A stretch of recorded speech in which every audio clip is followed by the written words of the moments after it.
All right, we're doing the seventh Mishnah in the eighth parak in Bava Metzia. You can find it on page 145 in the middle of the page. Hamaskir bayis l'chavero, somebody who rents out a house to his fellow. Hamaskir chayav bedelas benagar v'manu. He has to provide a door, a bolt, a lock.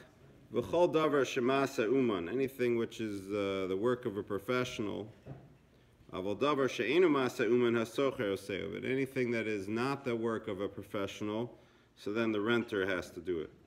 So, could be, whatever it is, it really depends on the place. It depends on the minhag hamakom. Whatever is sort of customary, whatever the renter normally provides. In this place, he provides a washing machine and a dryer and whatever, and he has services to take care of fixing all of these things. But maybe he doesn't provide, gardening services or whatever it is. The normal practice of that place sort of is what unless they stipulate something else in the contract. But generally, it's accepted that the things that are sort of more professional, the renter has to take care of, and the one who's doing the renting, the owner, has to take care of. The one who's doing the renting the renter has to take care of things that are sort of less professional. Hazevel shahabal bayis. So if there's fertilizer in the yards, if there's a manure, so that belongs to the owner. Now, what are we talking about here?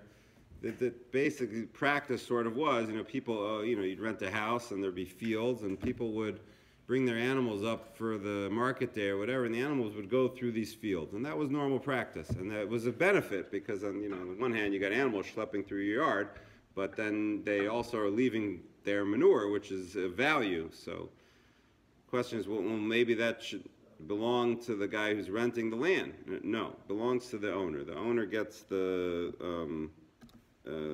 even if he doesn't know about it, his land sort of acquires it for him, and that is not something that the one who's renting it can assume to take. However, the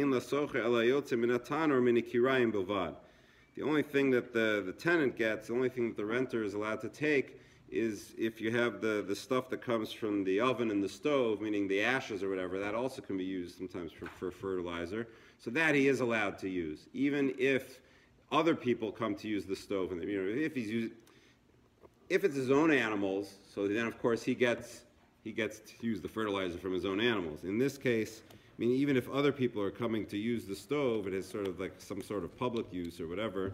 Nonetheless, in this case, that's considered to be, if I'm renting the place, so like I get use of the oven and the stove, and therefore anything that comes out of the oven and the stove also would belong to the one who's renting it.